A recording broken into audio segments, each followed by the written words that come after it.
to click go live. Ah, we haven't gone live. Have we not? We're about to. Says we're live. You're live. We had a false start. We did. We just been talking to you and you weren't there. Yeah. Wait, does that make us slightly late? Oh, we're 2 minutes late. That's bad. That's my fault. Once again, we are using different software and I clicked a button. I thought we were going. But what I didn't notice was the big thing that said go live.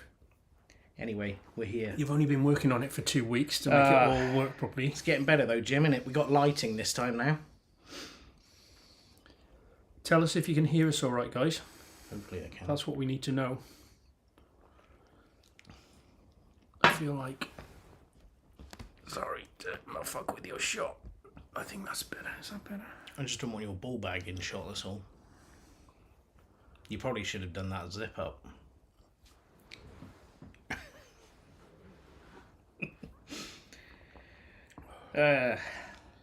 Cheers, Skip.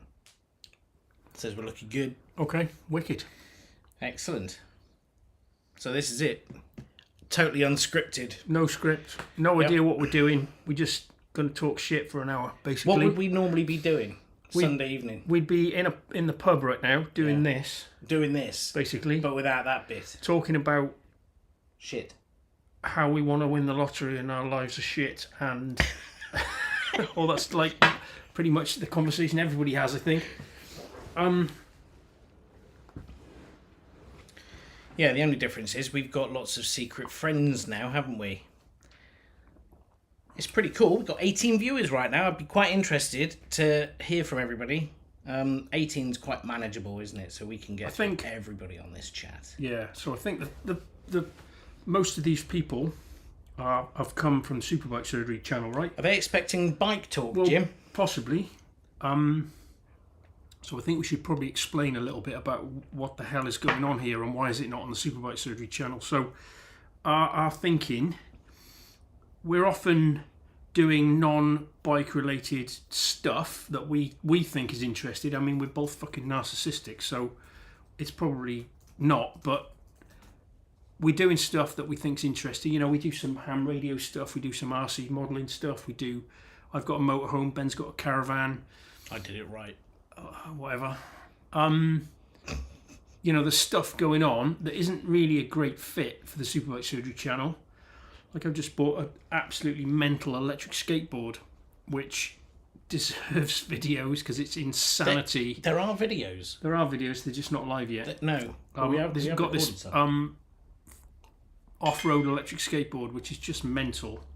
My wife bought it me for my 50th birthday, and there's like stuff like that we filmed, and like we wanted an outlet to, I don't know, just talk about shit and just do random videos and this sort of thing, and just totally unscripted unscripted, like warts and all.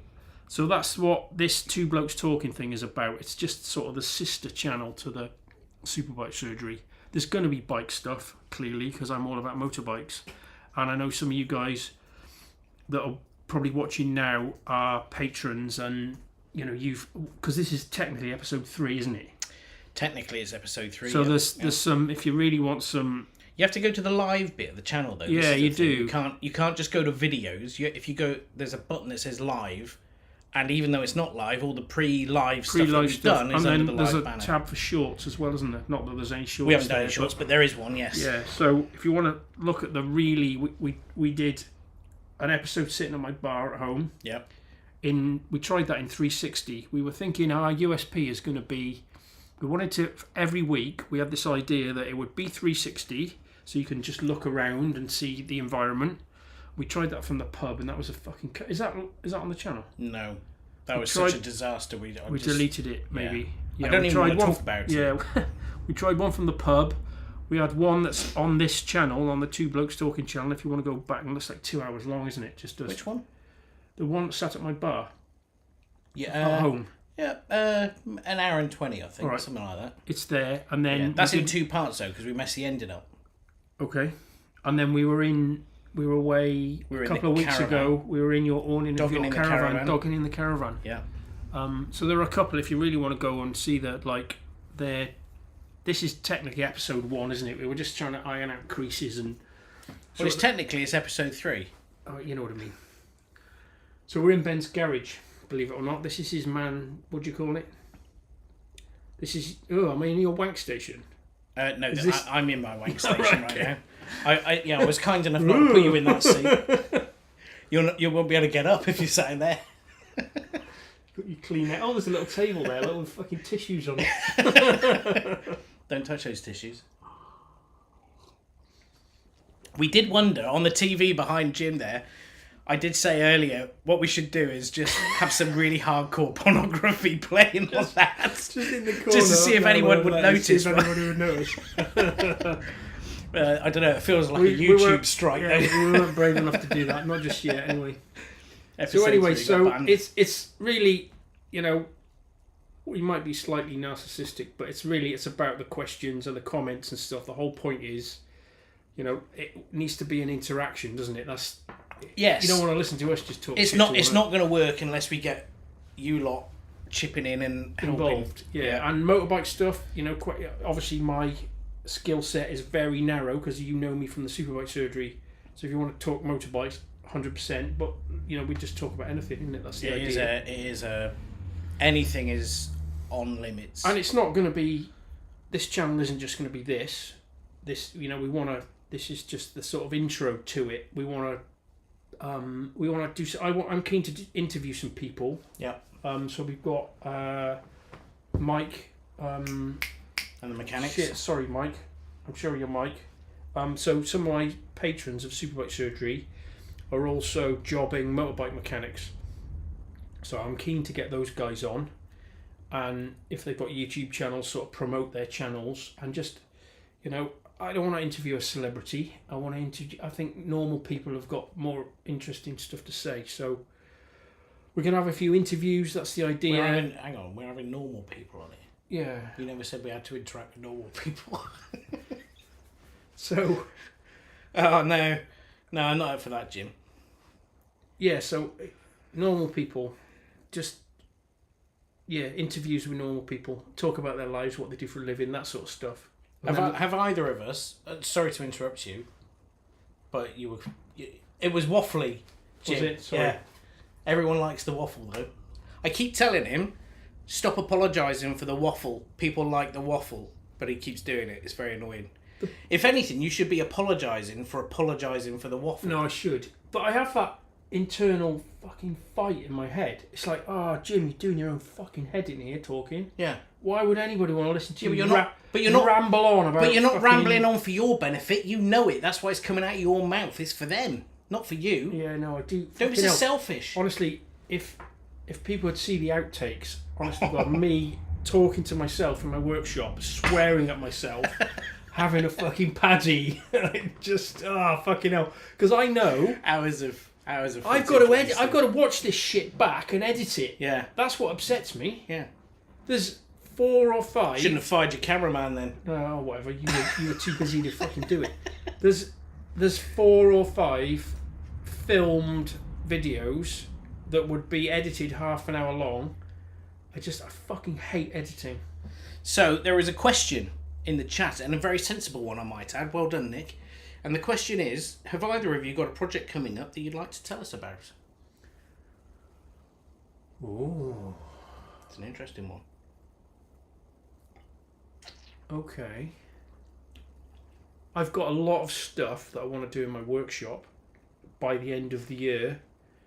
I'm constantly sort of trying to make my workshop better, and I haven't got a huge space, so it's super, and I'm a bit OCD, as a lot of you probably know. So my latest project is I'm going to get my big compressor that runs my Vapor Blaster. I'm going to I'll put a concrete pad down at the side of the workshop, put that outside, right? Because it's fucking standing. It's big, when it takes a lot of space up. It's a big old compressor, and it's noisy. And when I'm stood vapor blasting, because I do quite a lot of vapor blasting, stood next to it, the fucking noise is just deafening.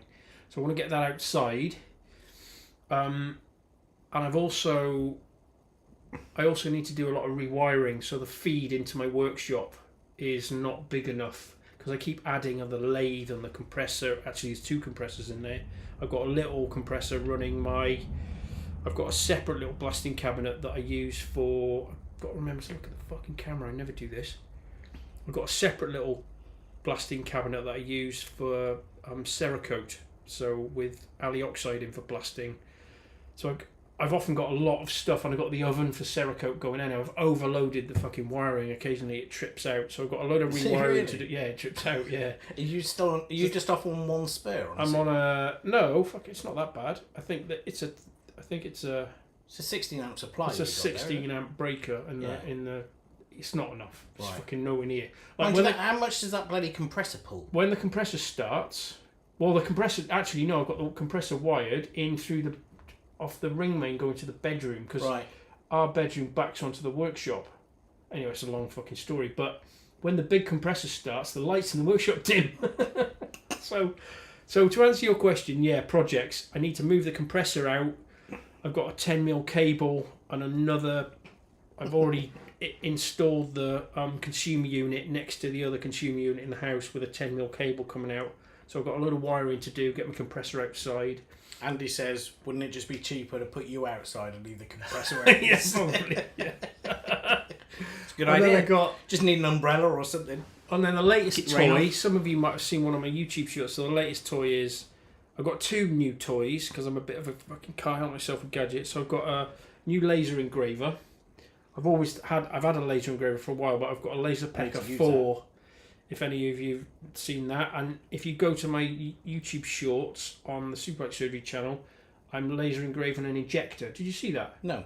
You not seen that? No. So when I You're laser engraving an injector? you know, fuel injectors. Yeah. So when I get injectors, normally when they get sent, you know, there's a particular cylinder with a problem, say, and part of on the website you download the injector service form, Right. and you know there's space to there's numbers for the injectors, and you write a description of what the problem is, and I usually ring people, and because often, Are you labelling them? no, hang on a minute, I'll get to that. So what happens is, often when people want injector work doing, they ring me, I talk to them, and actually I talk myself out of business because it's not injectors, it's Right. something else. Right.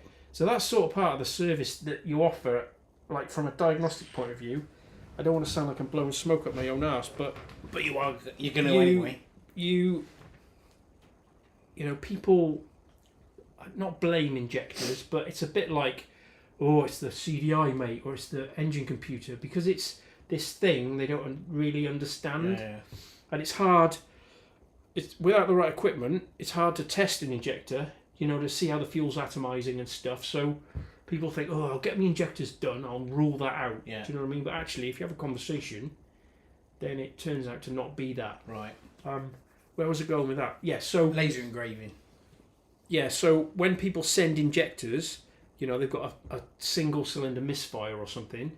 So I say, okay, well, label them 1 to 4, and then I'll know which, you know, I'll pay special attention, not paying attention to the others, but you're paying attention to that particular injector.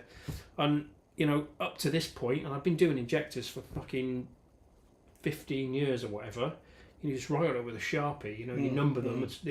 People will send them in bags with a bit of, you know, separated with a number written on or whatever. Right. But when I get them, what I do now is, when they arrive, I do a job card which has a number on it, which is also the same for the invoice number, and I use the same number on the inspection sheet for the injector. But what I'll do now, before I start doing them, is I'll laser engrave the job number and Superbike Surgery on the injector. Okay. It's quite faint and it's not intrusive, Yeah. but it just means you can put them in the ultrasonic tank and you can fuck around and do your stuff. And you know which ones. And like, if you write on them with Sharpie when they arrive, you end up cleaning them, and then the fucking Sharpies Covers come off, off. You know, so there's a short on the channel. How long does it take to do that? Fucking hell, like 15 seconds. Oh right, okay. So Yeah. not that much less time than a Sharpie. Not really, and it just looks more professional. Yeah. It's got the Yeah. job number engraved on there, and if people, Chances are though, if someone's sending new injectors, the only next person to see them is probably going to be. yeah, you, maybe, isn't it? yeah, maybe. Fucking hell, went off on a tangent then. We were talking about projects, weren't we? Yeah. Yeah, that's where I was. No, that's it. No, that's where I was going with that. Fucking hell, you finish. You go on then. I thought that was. It's the fucking story all about finisher. me, Ben. It's waffle, isn't it? Go on. They So, like the waffle. Part of my laser engraving machine. It's a Laserpecker 4 if you want to go and have a look. And I did the Kickstarter. So I fucking put my money down it's a year ago now, isn't it? And it's Is it really? Yeah. You know. It was I feel like you've had it for longer. no, than it was November Right. last year, and they were supposed to March or April. They were supposed to deliver, and I didn't get it till a month ago, maybe. Oh, really? Yeah, You had one before that, though, didn't you? yeah. The Laserpecker two before, Right. but it wouldn't engrave on plastic. Oh, wouldn't it? No, I need to use that. different. Yeah, you want to I put need a it. logo Anyway, on don't the thing. interrupt my fucking flow here. Yeah, sorry. We need to get Projects. To... Yes. So, in the corner of my workshop, I got that fucking big heavy duty racking. It's just got all my Makita tools and all the stuff in the corner. Yes. I'm going to turn that because I got a new 3D printer, which you know about. Yeah. I've got a Bamboo Labs X1 Carbon. I want that to be the 3D printing, laser engraving corner. Anyway, that's it. So that's my project. I need to change that bit of the workshop. I need my compressor out. Yep. And I need to redo that corner and do some new LED lighting and stuff. And then actually, if you really want to talk about projects, Yes. this is going to... Yeah, go on. So, the car that's rotting outside... No, don't say it and then leave me hanging on this, because this is bollocks. There's if a you fucking say story. So, about... It's when I moved into the house, and that is 9 years ago. That fucking car's been there for 9 years. Fucking hell. Isn't there a I've- video on it somewhere? You edited a video of us picking it up, but it never went live. Has it never seen the light No. of day? We should do that for the It's patrons. around somewhere. So, We edited it, yeah. story, I've got a kit Okay. car with a Hayabusa engine in it, which I bought just as I moved into this, well, I say new house. I've been there 9 years now. It was in good nick when you bought it too. And And, now it's filled up with old trees and shit. It's basically been rotting in the corner Yes. all this time, and it upsets Ben every time he comes to my house. Does. But that is, I've got a friend whose dad, I won't go into it particularly, but his dad was Chevron Racing Cars up in Cheshire. Got a massive workshop, but anyway, he sold Chevron Racing Cars. He's got all this workshop. I'm going to hire a bit of workshop space from him, so I can put my car there. Have you organised it yet, have you? It's sort of, No, it's it's tentatively yeah, arranged. fair enough. Yeah, I'm going to do that. That's the plan. When? I'm not fucking. You're not holding me to a fucking time frame. It needs to be out of the way, basically, and Did just. you realise by the time you finish that car, I would have expanded to the point where I won't be able to fucking fit in it anymore? You do know that, don't you? Dude, you can't fit in it now. The little bucket seats are tiny. I can fit in it now because it's basically just a chasm inside of rotted out shit. With nothing, it's just a cavity with 4 wheels on it. It's not that bad. It's pretty bad. So we've got some questions coming in. The chat is good. Keep it going, guys. I like it. Go. Don't miss anybody out. Go to. I'm going back. I go to there. Right. So, if you could both retire tomorrow, what would you do? Oh, that's a fucking easy That's one. from Skip. Yeah. What would you say? What? I'm buying my Bearing 77 Yeah. Explorer class yacht. Right.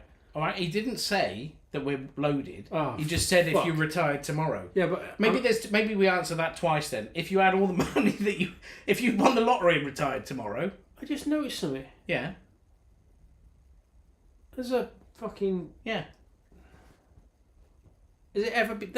You've had it so long. The props have faded. Have they faded? Have they? Yeah, they weren't that fucking colour when you got it. I'm going to they're get not. that and show people. I bet nobody knows what this is. Well, I don't know. Is it an antique now? Jesus, it's got cobwebs on it and everything. Yeah, it has. Yeah, it has just been sat around for a long time doing nothing. Look at that. Does anybody fucking... I tell you what, kudos if anybody knows what this is. And don't say it's a fucking drone. We know. You got to say which You've drone. got to say it is. exactly what it is. Holy fuck, look at the cobwebs on it. Yeah, it's been sat. You see that little gap up there on the brickwork? It's been sat up there, on display. You might say. Oh, I remember now. I put a different camera in this for you. Yeah, That orange run cam That's is right. not... it's not standard. There's no reason if you put a fresh battery in it, it should just go. Where's the tranny? Are we allowed to say tranny these days? She's in the boot. Or is that Oh, no. derogatory? Oh, the other tranny. She's in the woods. Fucking hell, I nearly said out loud what it was then. I loved Did mine. you? I Yeah, got they're mine good. on, I got Have mine you still got one? I got mine on the Have shelf. Have it? Yeah. Mine's like heavily modified. It's got different motors on it now, Right. and it's got This is a massive change of subject. We're still waiting. If we retire tomorrow, fucking hell, sorry. what would you do? Bearing. Bearing 77. If I was rich, I'd have a Bearing 77. Go look that up. It's Well the done, Mr. fucking Malamoto. coolest. Mr. Malamoto says black sheep. No, it's not that though. Well, but it is a black sheep. all right, but it is. But what is which it? one? Yeah, okay. Can't just say black sheep. You read that on the. It says that on the fucking. Does it? Oh, maybe it doesn't. Doesn't it? Oh, it says the name of does what it say is the on name, there. Yeah. Did you show everybody? No, Oh, well, I don't did, know. but they probably didn't. Anyway, So are we loaded when we retire? let's say yes. If we're loaded, Yes. Bearing 77, Yeah. which is an expedition class yacht. It's only it's not 77 foot. It's longer than that. Actually, that's a bit of a Is technically. Anyway, and I It? would Is 77? I would just cruise about in that. Right. I'd like to go to the Arctic, go whale watching, Yeah, take yeah. my family with me. Yeah. That'd be Just quite cool. it'd be fucking So mega. it's a liverboard. It's a massive liverboard. Yeah. Yeah, just at the point where you don't need crew. Yeah. Like it's fucking massive. It's a just on the cusp of a being an owner. Yeah, you could just operator. about be an owner operator, and you Yeah. could, I think 4 cabins, like a big state room, whatever they call it, Yeah, with yeah. ensuite. But then the other cabins have ensuite. It's got some crew quarters in the back for 2 people, so the captain and a fucking Yeah. slave, whatever Yeah. you have on a yacht. I don't know about this stuff. Slaves. I mean, That's if like- I was loaded, I would. And that's Did you just chuck my drone on the floor?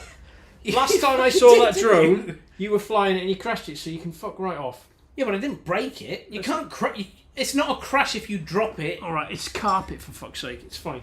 Oh, you fucked my train of thought. Then I was gonna say something really Bearing interesting. 77, liverboard, Arctic, take family, live there. Oh, I can't remember what was I gonna fucking say now. Ben wants some pimping yacht, don't you? What's it called? A princess. I want to do it. I mean, the name is Prince. I mean, it's called a princess. For fuck's sake. when you put it that way, it sounds bad. But yes, I want a Princess X95. That's what I would have. And then that way, wherever Jim wanted to go, I could be waiting for 3 weeks for him to get there. That's because my expedition Bearing 77 only does fucking 15 knots flat out, and yours does. 27. You haven't got the spec. Well, it's like yacht top trumps, isn't it? Yeah, And pretty much, we're yeah. never going to buy one, but No. But you I know what I was going to say. Yeah. The cost of it. Yes. It's only Only. £5.5 million. Yeah, that's pretty good value actually for the amount of boat that you get. That is good value. And you can completely customise the whole thing. It's like properly customisable. Nick Bennett says that if he was loaded and retired tomorrow, he'd travel the world on 2 wheels. Why he'd use a bicycle, I have no idea. Maybe he means motorbike. Of course he does. Dickhead. You know what? I don't think I'd do that. two unicycles strapped together. Would you do that? No. No, I wouldn't do that. I'd kill myself. I think quickly. I've just noticed something else. Your garage is like a fucking Aladdin's cave. I think people need a tour. There's a massive RC helicopter over there. Kind of an Can't do it. aeroplane. It's messy over there. That's why I framed it that way. Travel the world on 2 wheels. I fucking don't know whether I'd.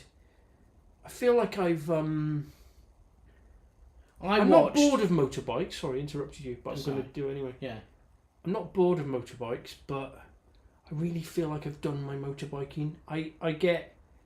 This Well, might. and This you might. ride lots of other people. Well, I do. I road Yeah. test stuff all Yeah. the time, and this might sound weird to some people, but I get more.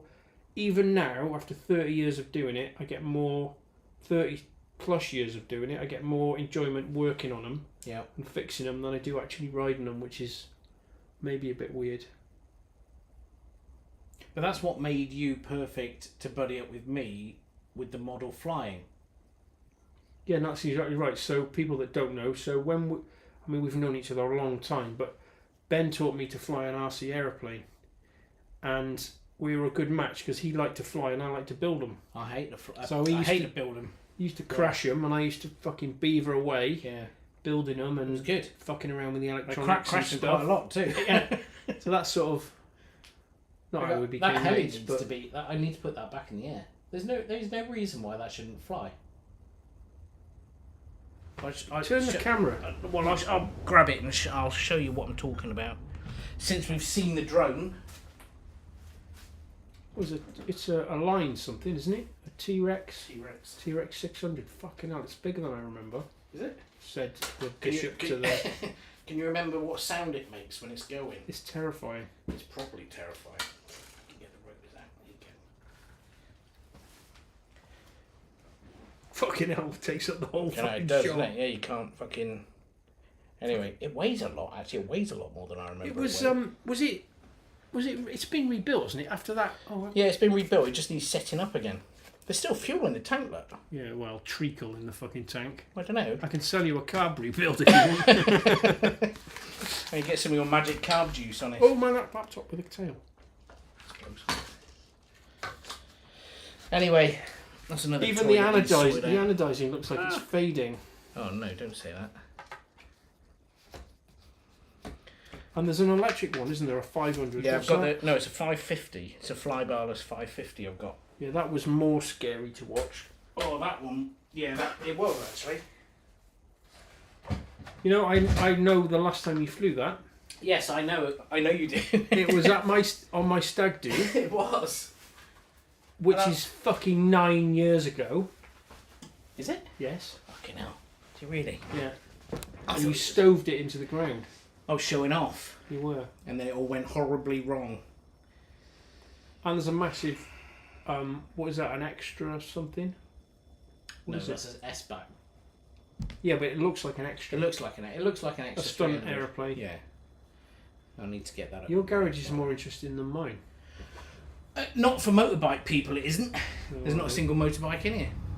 There's a helmet. Is that your go-karting lid? It is, yeah. It is. When this gin runs out. Oh no, Daniel Woodhouse says it's Monday morning here and he's off to work. Oh, mate. That's a bit sucky, shit. isn't it? Where is he? Australia. Well, I assume He's in the the other southern side of the hemisphere planet. somewhere. Yeah. Well, thanks for fucking tuning in, Yeah, man. for sure. That's pretty cool. Yeah. I think you need to budge this way a little bit. Look. Do I I? mean, I don't want to get too close to you, but you're not in the middle of the. No, I think I'm close enough. Right, if I go this way, I need to. It needs to be. I don't think anyone sat at home going, fucking hell, this shot is annoying me, I'm going home. New Zealand. Oh, fair dues. So I worked in New Zealand, as you know. Fuck, it's all about me, innit? This. Well, it is, conversation. yes. But, well, with good reason. I worked in Papatoetoe in Auckland. Yeah. No, I didn't. That's fucking a lie. I lived in Papatoetoe. Have you ever seen Once We Were Warriors? Have you seen that No, film? no. It's fucking hell. I've never It's even like heard the council estate of Auckland. It was fucking. Apologies if you live in Papatoetoe and you're watching, which you're probably fucking not, but fucking hell, it was rough. I lived there and I worked on the North Shore in Right. Auckland in a Suzuki dealer for a year. They were good times.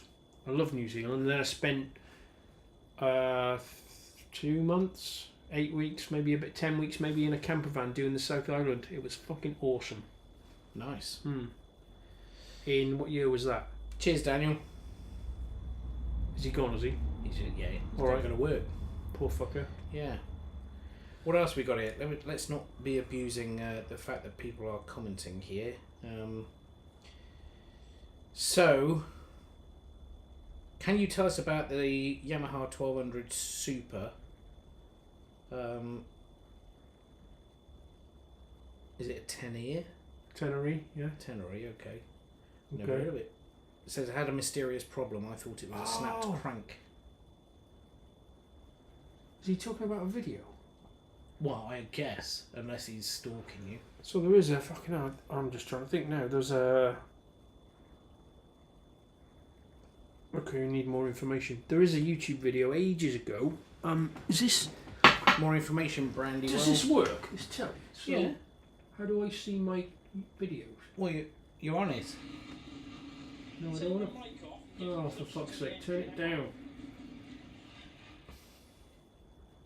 Somewhere- Whilst you're doing that, There's a Tenery video on here somewhere. I think it's called.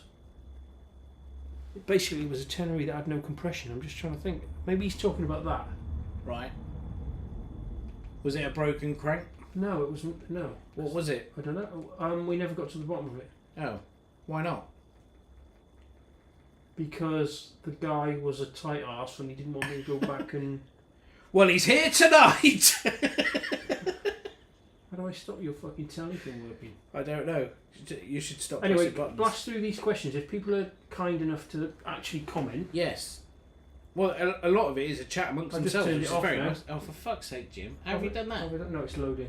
No. Oh, there you go. Let's pause it. Just yeah, just leave it. There's a It's fine. GSX-R engine there coming apart. Look. There you go. Very nice. Yeah, blast through the questions. Richard's just being rude. Apparently, I need a helmet just to fly a drone. Yeah, probably. Actually, he's got a scar. I have, haven't You've I? got a Yeah, you won't be scar. able to see it on there. But No. Is it that? no, it's further up. There. Yeah, see those lines? You It won't wasn't. be- I won't It come wasn't out. It was a ridiculous. You didn't build it yourself. You bought it Were this you week, there didn't when you? I was Oh, there. you I were, took you to 'cause hospital. Yeah, you did take me to hospital. That's right. Yeah. He had this flying wing. I mean, it was so fucking overpowered. Sorry if you wanted motorbike stuff. It had this obviously a brushless motor. Fucking, that was It terrifying. was a screamer, wasn't it? It must have been doing 150 mile an hour. I mean, it's terrifying. Anyway, he crashed it into himself. Yeah, but And the fucking hang prop, on. the propeller ate his arm. basically what happened was it was a flying wing, and I was doing some error. I mean, it was just monstrously quick. It was fucking. As soon as you blip the throttle, I it was just gone. wanted to hide behind something solid. And I was doing some flying. aerobatics with it, but I wasn't doing them at very high. I was probably only doing about 30 foot high, not very far away from myself. And I did an aerobatic, and I cut the throttle, thinking it was going to do one thing, and then I'd full throttle beans it and go off in a different direction. But when I full throttled it, it was pointing right at me. And because it's so quick, I had no reaction time. It hit me in the chest. With the prop still going. With the fucking prop still going at full Wah! beats. And as it did that, I dropped the transmitter. And the prop's basically eating my arm. No, I was definitely there. I took you to hospital. that was... Good days, good days. This is before we had kids and we actually had a fucking yeah. life. Yeah, it was. That's true. If you had a boat, where would you park it? Fucking hell, there's a question. Could you moor a bearing 77 in Gloucester fucking Keys? I wouldn't have one there. Just because you've got to get out to sea is too much of a... Yeah, you have it on what the a ball south- lake. Fucking Yeah. hell. You've got to get it to the Yeah, sea. but you could go out on the piss in Gloucester and then go and sleep on it. That'd be quite cool. Yeah, but if you had enough money for that boat... You wouldn't be going out on the piss in Gloucester. What am I fucking thinking? You'd go for other pits on your boat, wouldn't you? Jesus What's about Christ. you, Jim? Where would I moor it? It would be in the UK on the south coast somewhere. I don't know. Where did we used to go wakeboarding with my brother? My brother's used to be into his boats. You never went on the General Lee, did you? No. My brother's got a boat called the General Lee. He's still got it. As a paddle boat, basically, with a fucking massive V8 in it. We used to wakeboard behind it. And it got open pipes on it, mate. Just fuck the wakeboarding. Just being behind it on a wakeboard so you can listen to the V8. That's all you would... It was amazing. How much fuel could it carry, and how much was gone It at the end of the day? It would cost hundreds and hundreds of pounds a day to run it. I mean, it was fucking ridiculous. Yeah. Like 4 of us would go out on it. We'd all put like 70 quid in the pot. and this is in a day. And this is 15. 20. well, I was with Caroline, so this is 10 years ago maybe. So fuel was whatever it was at 130 a litre back then or whatever it was. But mate, it was bonkers. So it'd be I'd be on the south coast somewhere probably. Southampton maybe, somewhere around there. I'm just trying to think that we used to put my brother's boat in the water at a marina, and then we used to ride round and we used to moor on the side and go to, there was a row of bars along the front. That was fucking cool. There was a big marina. I'm just trying to think where that was. But having a boat called the General Lee with a V8 with fucking open pipes on it created quite a lot of... Didn't you also have the flag on it as well? They had a flag on it. Yeah, the Confederate yeah. flag. Yeah. So Nick, I hear he's saying that I'm flicking here because I'm reading up comments and stuff, but he's basically saying 2 wheels is a good way for the exploration of the. No, planet. absolutely. Yeah. If you're, I assume being a motorbike channel and everyone from that, everyone's seen Long Way Round, Long Way Down, that sort of stuff. That's what I think about when someone says explore the planet on 2 wheels. I just think of just the really big highs, but the fucking super lows as well. You know, if you're going to commit to something like that and do it that way, then good luck to you. Have I ever owned a motorbike? Yes, I've owned several motorbikes. And there's a very good reason Ben doesn't have a motorbike anymore. There is, yes. I've had very many accidents on motorbikes. In fairness, only one was my fault, but the other two that weren't my fault really fucked me over. Big style. So, like, very, very, very close to dying yes. in one of them. Yeah. Like, what was it? 50-50 overnight, whether you lived or not? A 10% chance of making it through the night. Really? Yeah. Fuck Get me. your family here. Who do we need to call? Really? Yeah. And then the other one, can you can't put pictures on, can you? But Ben's got a leg. Well, so I've got a bit of a leg, a bit of a from his mishmash. From his knee down, he's basically got an alien foot. Basically, just tell the story of what happened. It's interesting if you're a biker. I was commuting to work On a GSX 600, a teapot. Yeah. It was a GSX 600F. yes, that's right. Covered in plastic. Yes. It's what we call a teapot. Yeah. Yeah. I had that bike because I thought, right, I'm done with racy bikes. Right. Let me get a commuter bike because nothing bad will happen to me on a commuter bike. Mm-hmm. So I got one of those. What I didn't bank on was the person that wasn't looking on the way to work and basically T-boned me. Drove straight into the side of me. They ran a red light. They didn't run a red light. They were on a filter light. Okay. So they were waiting to turn across my carriageway, turning right for them. Okay. But they have to give way to the other traffic coming the other way, right? Like you're on a road where you want to turn right. You don't just turn in. You wait for the traffic that's coming the other way, don't you? Well, she didn't. So she drove I thought straight it was a he. It was a she. Yeah, it was a she, yeah. Okay. Anyway, she drove straight into the side of me. Of course, my right leg took the whole impact, so Crushed it between the frame and the... between the frame and the And car. you weren't wearing motorbike boots. No, I wasn't. Really, Benji. I wasn't. I don't know if that would have made a difference, if I'm honest. I mean, there was so much collateral damage. I think. There was something just contained the mush. If you don't. Yeah, maybe. Yeah, that might have helped. But anyway, basically exploded your foot between the frame. Well, and what happened was it pushed my leg up the back of the bike, and it was the rear foot peg that effectively sliced my foot off.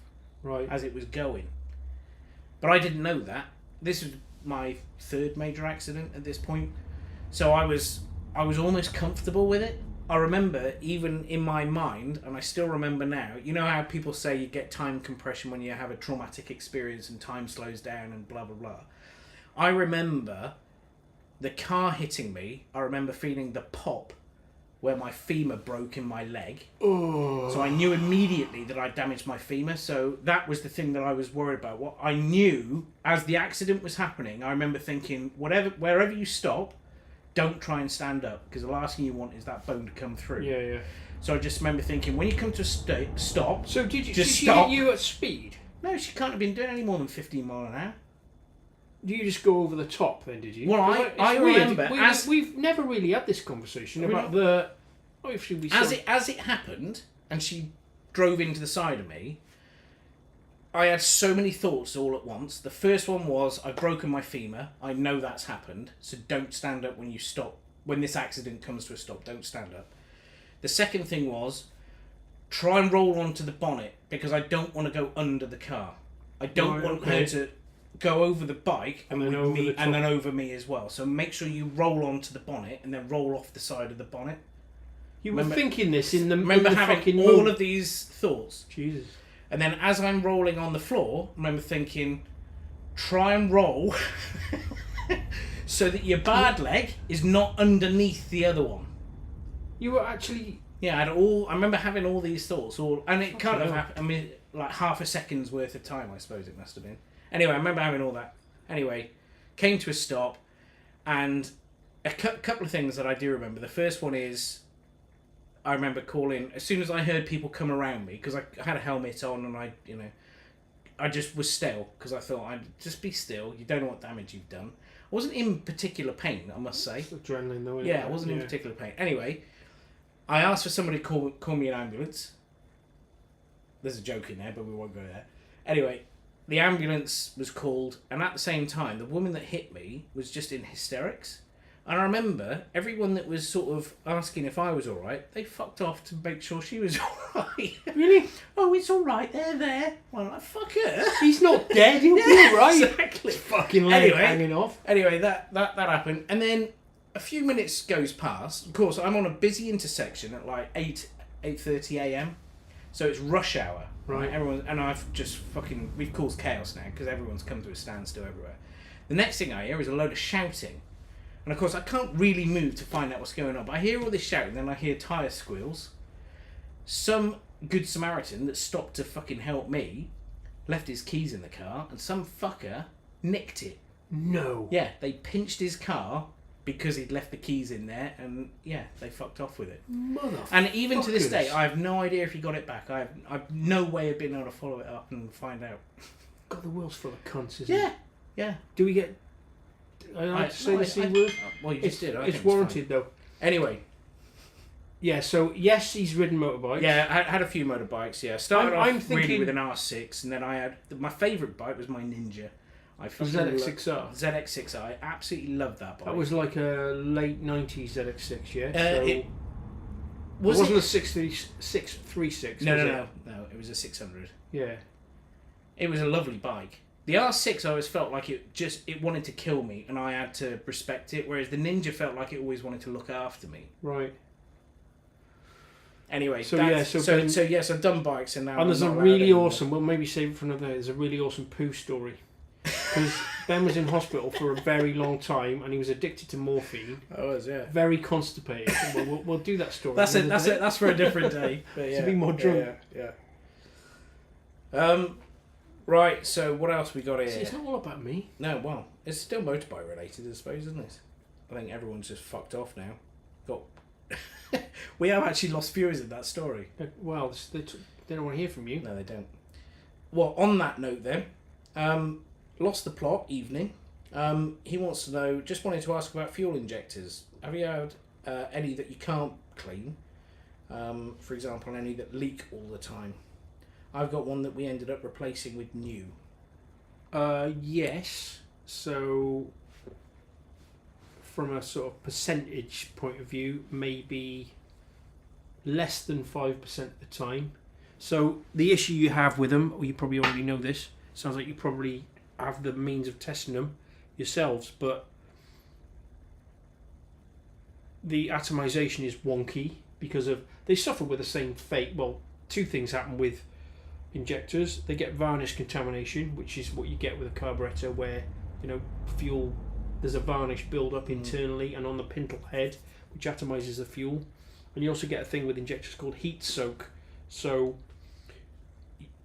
ideally, the closer to the head of the inlet valve the injector is, the better, because as the injector injects, the hot valve atomizes the fuel more. Do you see what I mean? So you'll see with a fuel injected engine that the designer is trying to get the injector as close as possible to the combustion chamber. And what happens is that's great for atomizing the fuel, but when you stop the engine, you have a tiny bit of fuel, because it's been injecting hundreds of times a second.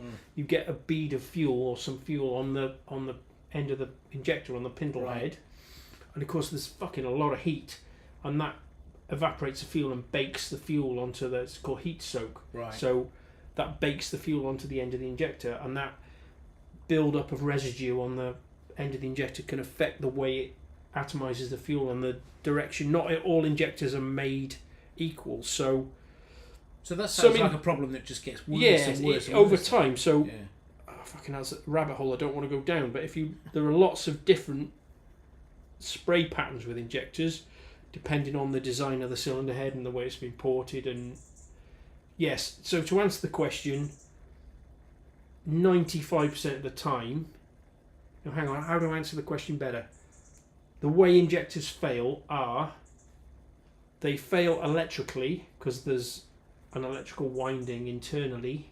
Yeah, so part of the process of servicing an injector is you're measuring the internal resistance dynamically. So you're running the injector and the machine is measuring the resistance through that coil of wire in the injector at the same time. So you get a dynamic, and sometimes, well, not sometimes, you should run the injector through its test cycle more than once, because as the injector heats up, sometimes you can get a fault start to develop. You can see that resistance start to change. start to increase. Because it's getting hotter. Yeah, and that actually Right.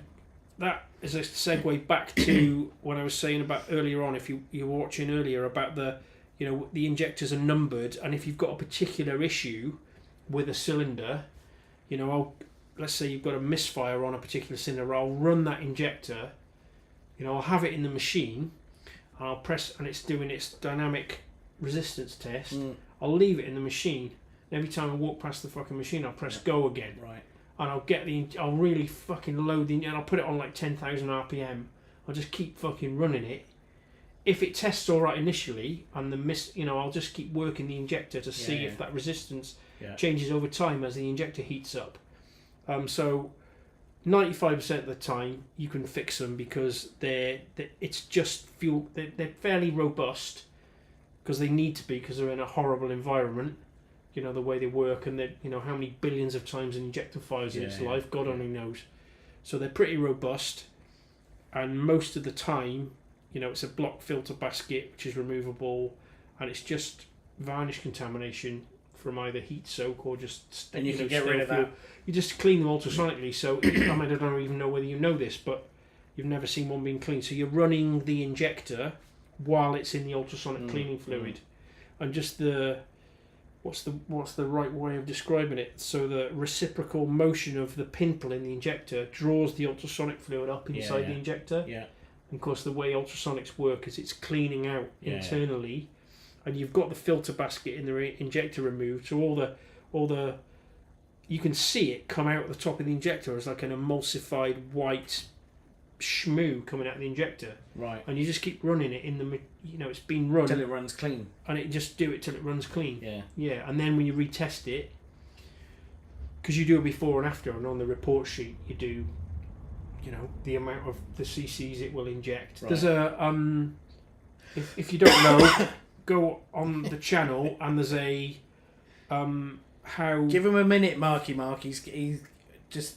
What am I trying to say? There's the waffle. If you want to know how injectors are sized, because if you look at injectors and you're going to buy an injector, it's a 300cc injector. Right. There's a video on the channel explaining how they're sized, and it's basically that number you're given is a theoretical maximum, and the sort of how to put it, that theoretical maximum, it'll never ever in its working environment, it'll never give that much fuel, but it's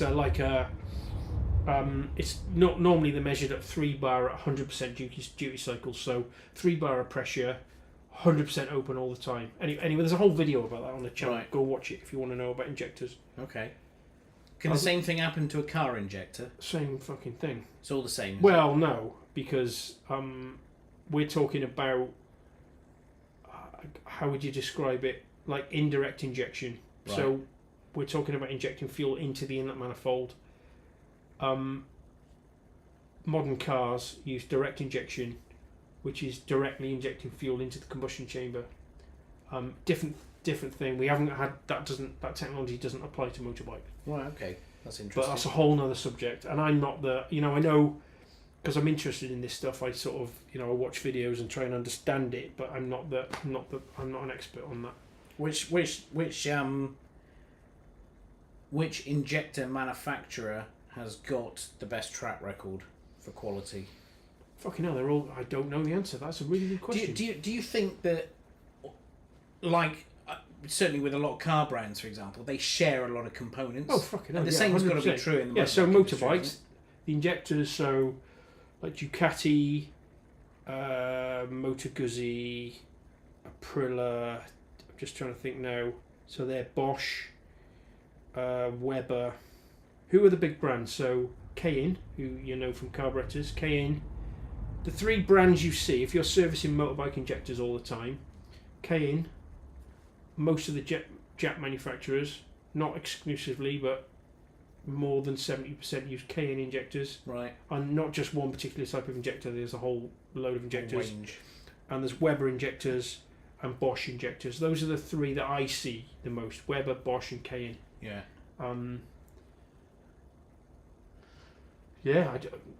Good question. I don't know. I've got a stack of because part of filling out the service report is you have to identify the injector. You know what I mean? And you could actually, if you could be bothered, you could go through and I could give you an exact percentage. But You can make a spreadsheet for this. you could make a spreadsheet if you could be asked, and I couldn't be asked. Well, you've only had one question on it, so don't know. There's a load of people want to know about it. Marky Mark says, "Oh no, he's gone down a huge rabbit hole." Fucking hell! I tell you what, as has happened, I've got no alcoholic beverage left. There's loads of it in that fridge, but you. Oh, I'm gonna disturb the lighting. No. In that In that little fridge down Fucking there. hell, what's Yeah. Help What's yourself. this DJI Just thing here? put. That's the batteries for that drone. Just Oh, lift the for lid the- up. for the little Nothing's going to fall off. Just be careful of all the ice that's in there. Do you want something? Yeah, I'll have the same as you. Is there something interesting in there, or is it just that? Fucking hell, there's a lot of that. What's happened? A lot of ice, isn't There's there? a bottle In the ice, in isn't the it? ice. I'm having that one. That's That's going the to be coldest fucking one. frozen solid, that thing. You'll have to open it for me. Oh, you fucking gay boy. I can't open it. No, hang on, I've opened mine. That's the cold one. We have to. Oh, is it? Hang on, I'll get another one to open it. See, if you're all here, you could have a beer. There's 20 viewers at the moment. I've got 20 beers. Everyone We can need have one. some sort of like a get together. Well, we do, but cheers. The problem really is get a to lot meet of everybody. them aren't in the UK. The No. UK lot should definitely come down. We'll have Tell a you what, if beer. we win the lottery, we'll pay for everybody to. Yes, that'd be good, wouldn't it? Wouldn't it? How awesome That'd be would that amazing. I feel like that's the start of a Mr. Beast episode.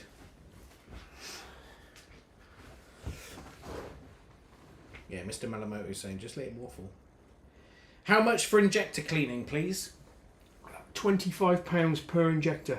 Is it? Mm-hmm. Is that inclusive? That's just if With- they give you a with- bag of injectors. With free return carriage. So they're almost always so.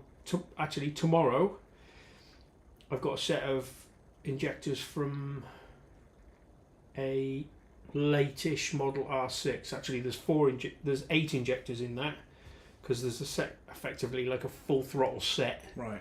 So you have the 4 injectors in the manifold close to the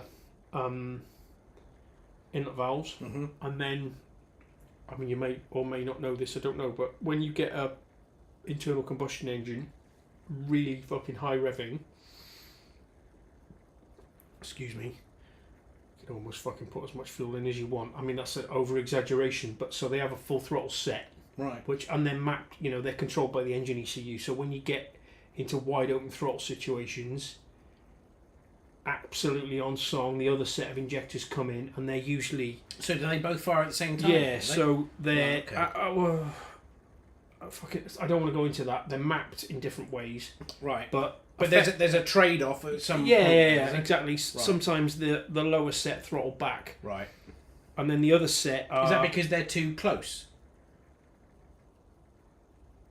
no, you would end up. So my understanding of the theory is that because it's all about Elon Musk talks about this. Right. So I'm going off on a fucking tangent here, but when he talks about the Merlin engine and how if God himself Yes. Could fucking mix the yeah, fucking molecules together, yeah.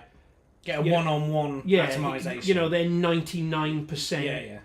of the way there in terms of an oxygen molecule and a hydrocarbon molecule Yes. mixing together to burn stoichiometrically, Yeah. right? So the theory goes that it's all about mixing the oxygen and the fuel together. There's a perfect There's ratio. well, isn't there? stoichiometric, Yeah. so they burn perfectly, and Yeah, there's no, Yeah. there's no There's emission. no oxygen left. No fuel Yeah, left. there's no emission Yeah, yeah. left. Yeah. So the idea is with a full throttle set is that because of the air rushing down the velocity stack, if you when there's that much oxygen going down the velocity stack, if you're injecting the fuel and it's atomized properly outside the velocity stack down into the velocity stack, the air rushing in, it's got more time to mix together. Do you see what I mean? Before Yeah. it gets into the combustion chamber. Yeah. So the set of injectors closer to the inlet valve, they throttle back, and the other set take over. Right. You see what I mean? At high Yeah, RPM, Yeah. it's just more efficient and you can get more fuel in that. Anyway, fucking hell, I'm going off on a tangent. It's an interesting subject, though, isn't So it? I've got a set of injectors to do tomorrow. 8 of them. Actually, I've got 2. I've got a set from an RS3000.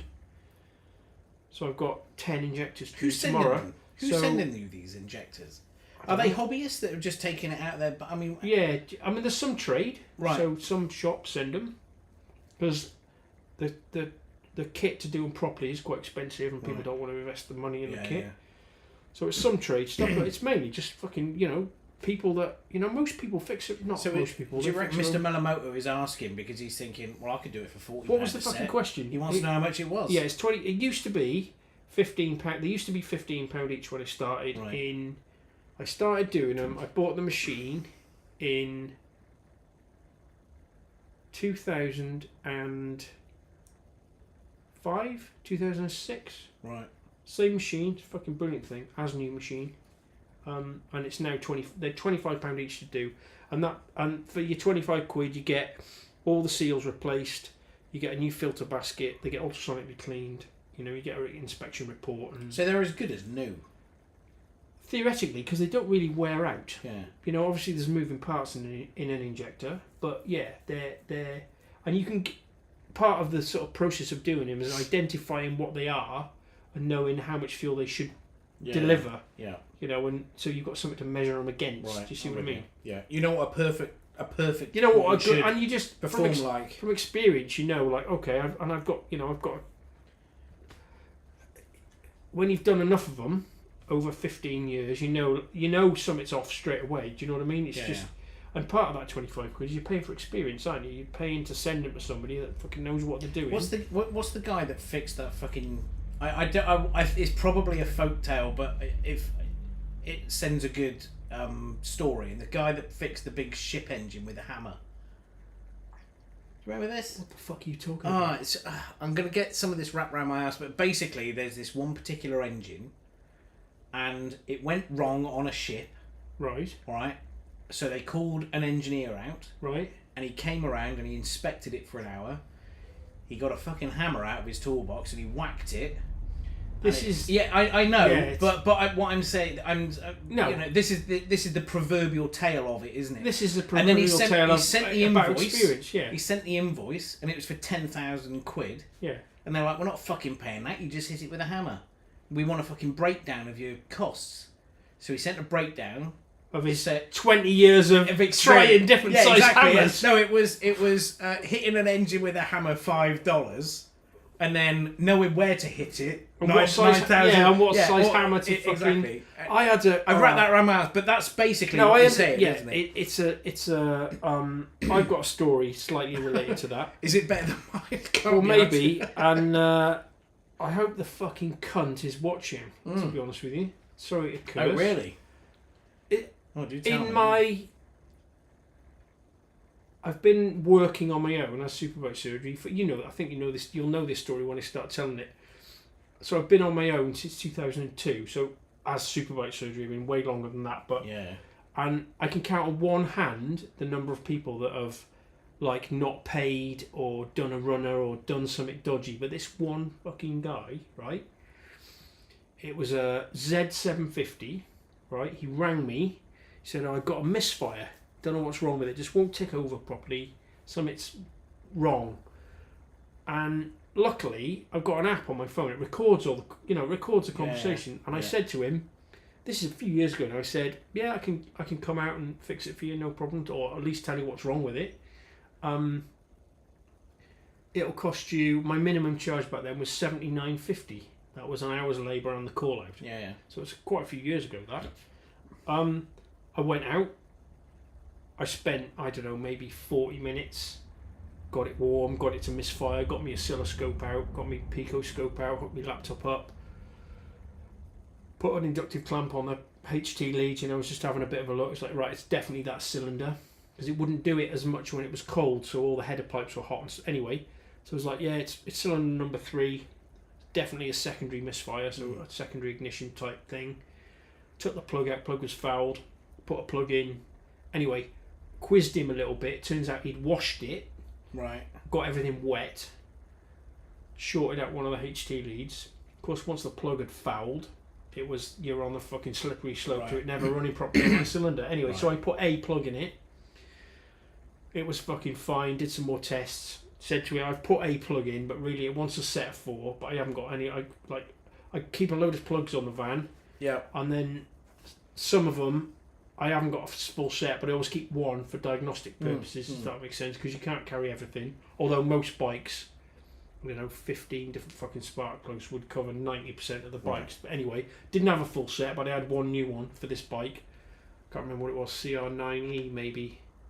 Anyway, it doesn't matter. It was quite a common plug, but it didn't have a full set.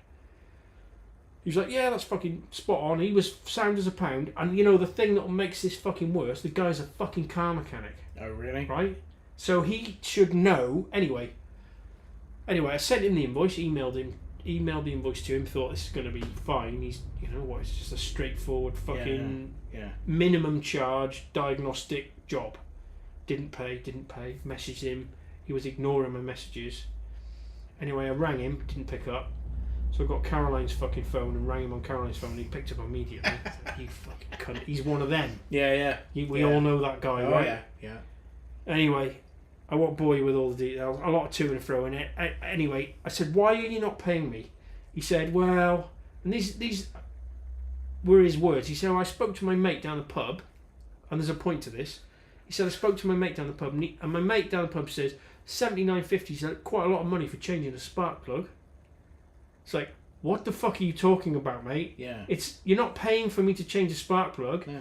You're paying for my £2,500 oscilloscope and my 20 years of experience to tell you exactly why the fucking bike's To misfiring. fix the problem. To that fix you the had. problem. Yeah. Well, he wouldn't fucking pay. Would he not? Fucking cunt.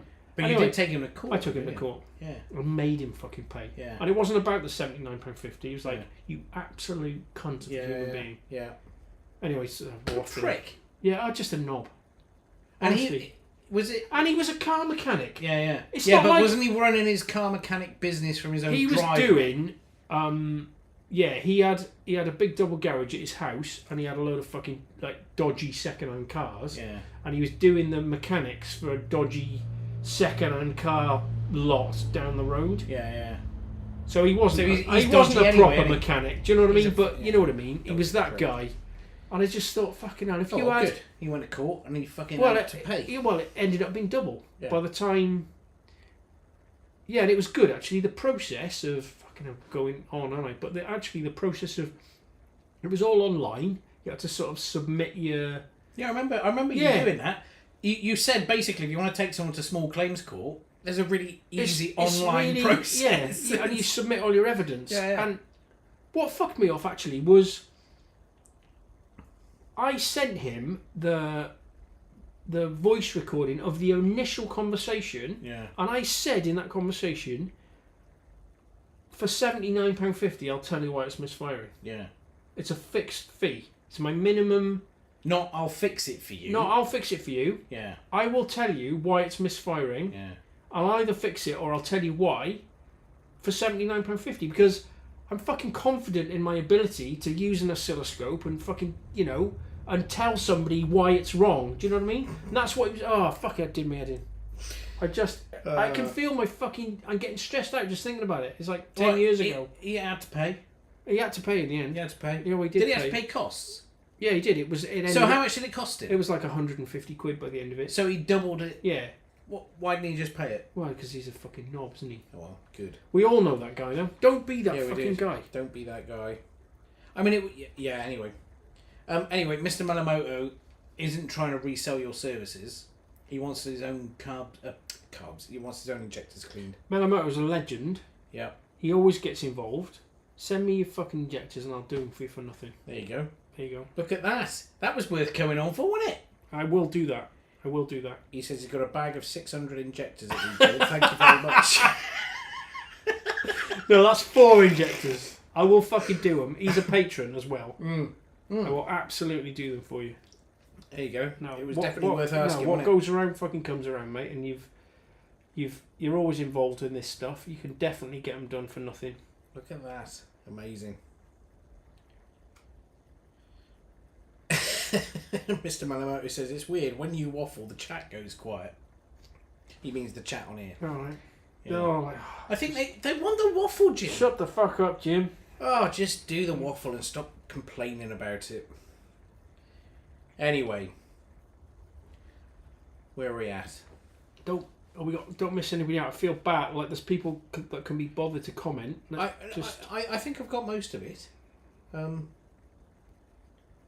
think I've got. If anybody's got a question that they want to ask that I haven't, I think I've got most of it in the chat already, or we've covered it.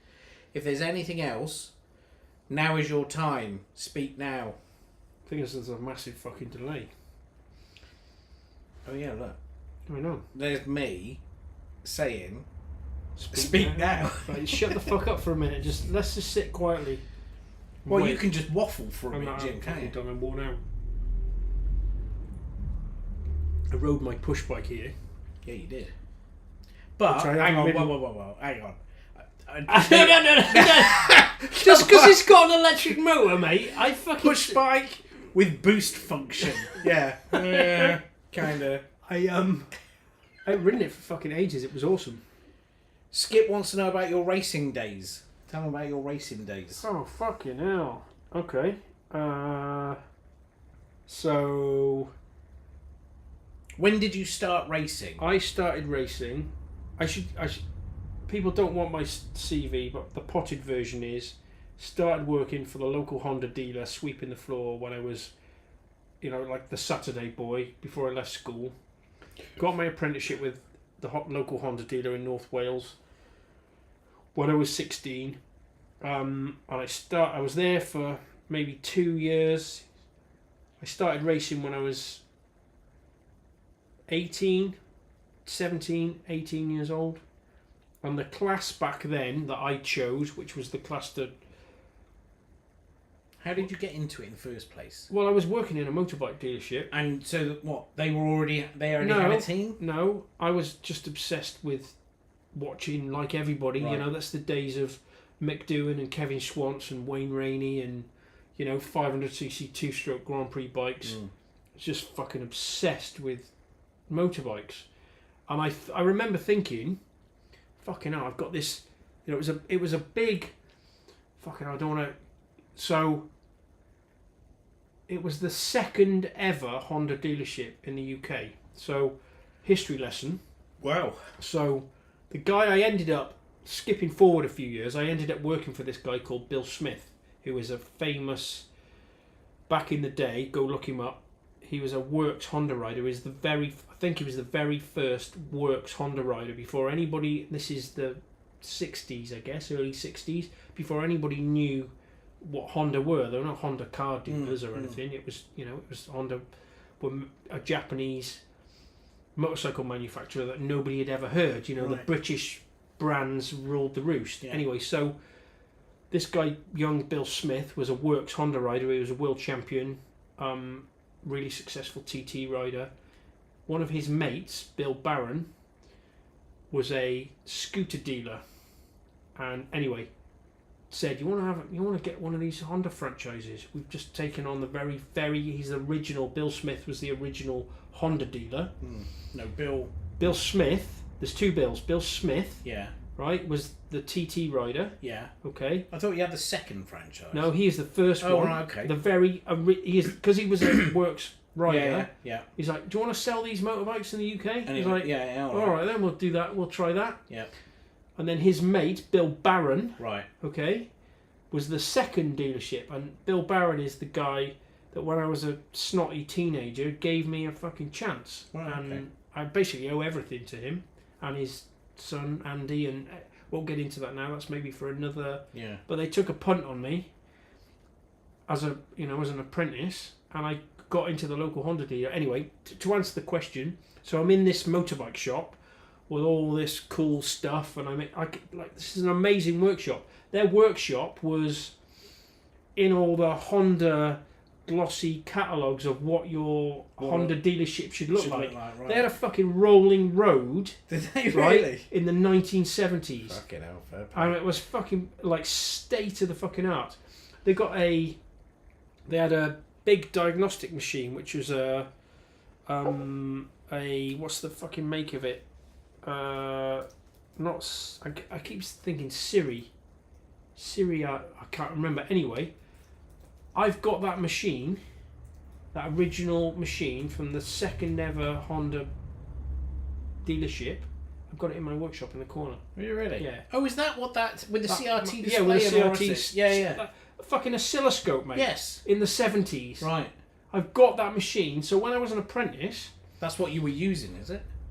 I learned all my oscilloscope-ness and all my... Yeah. It's got a big fucking analog meter on it, all these clicky push buttons and Right. stuff. I learned my craft, if you like, on that. Yeah. Long story short, anyway, that dealership doesn't exist.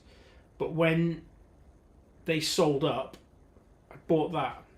And it's like an antique, mate. It's fucking steampunk. It's really cool. I bet it's worth a bit now, isn't it? I don't know. What I want to do To actually collect it, is it's gotta be. I'd like to give it to like a museum on a forever loan. Yeah. Because people should be able to look at it. Do you know Yeah. what I mean? It's a Yeah, fucking yeah. awesome thing. Yeah. I've never ever seen one before. Anyway, they were like the state-of-the-art Honda dealership. So, fucking hell, what was the question? The question was, how did you get into racing? And tell us about Jesus your Christ, racing we've days. been around the houses up there. So, the thing that sort of... I was obsessed with racing and motorbikes, and I found myself at 17 years old in this amazing workshop, and I thought, I'd be really stupid to not fucking make sort of use of this. Mm. Anyway, there was an old boy... Fucking hell, he was another Bill. We used to call him Bill the Bus. Right. Because he had this massive, great big Mercedes... He was into racing. He had an RC30. You want to know what an RC? Do you know what an RC30 Oh, is? yeah, bike, yeah. Okay. Yeah. A bike. Fucking hell, Ben. I'm not... What do you want from me? He had a... Bill the Bus used to have... He had an RC30, and you've got to remember, this is early 90s, so RC30s are only a few years old. He had an RC30 that he built, and he used to have a rider that used to ride. Anyway, he used to come in the shop, and he was into racing. Got chatting to him, and he said... and he took me under his wing, and he sort of steered me a bit. So I ended up doing Formula 400, which it was back in the day. It was called it was called Super Sport 400 back then. So it was production bikes up to 400cc. Mm. So the bikes of that era, I started on a NSR 250, a Jap import, an MC16 NSR 250. If you want to go look it up. First season. It wasn't a particularly competitive bike. It was a bit shit. Couldn't get very good rubber for it. The wheels were a bit narrow. I did the local sort of club scene. I did Aintree. I did T. Croix, which is now the Anglesey circuit. I did Tom Van Eye, which is another little Welsh. Anyway, it was all right. I was midfield-ish, you know. It was all right. Remember getting my knee down for the first time. That was fucking cool. That was at Aintree. Right. Beaches, which sounds like the horse racing bit, but anyway, another story. And then the second year, I quickly thought, this is not competitive enough. Anyway, so I ended up begged, borrowed, and fucking scraped. I got an RGV 250, Right. which was the fucking bike to have back then. And I got some trick bits for it. I managed to get the trick. Suzuki back then did a race kit for them, so you had race kit pipes and engine ECU and a wiring loom. I didn't have the pipes, but there's a guy called, and you should go look him up, a guy called, he must be dead by now, called Derek Huxley. He's the guy that pioneered, and he was down the road in Ellesmere Port. Well, not down the road, but it was 30 miles away. He pioneered this way of hydroforming two-stroke expansion chambers. So he would... And he used to do work for HRC, for the Grand Prix teams, Honda Racing Corporation. Most people know what HRC is. So the idea was you would, because he was, I don't know how he did it, but he would get two flat bits of stainless steel plate, weld them together in a fucking shape, and then he'd blow them up with water. Oh, okay. Yeah, and they would assume the right fucking shape for the Yeah, two-stroke expansion chamber. That sounds like an art. Oh, it was definitely an art. An engineer and a good welder, but also an art. Yeah. And I think a lot of stuff's probably made that way now, but he was sort of doing it manually in his workshop, pumping these things up. And Okay, no, fair play. you know, this is he developed this in the fucking 80s. This Yeah, guy, yeah. so he made the exhaust for it and redid the cylinder heads and So I had a fairly competitive RGV 250 for my second season, and I won my first race at a circuit called Tom Vanai in sort of mid Wales. It was a real fucking bumpy concrete slab, grass growing out the fucking cracks. How many airfieldy type circuit? How many riders were in the race? Oh fucking hell! I don't know. I mean, club racing back then, it's not like it was now.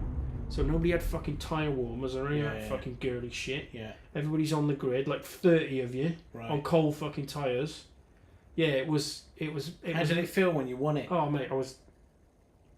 What was the last? Can you remember the last lap? Well, I mean, when were you in the lead to win?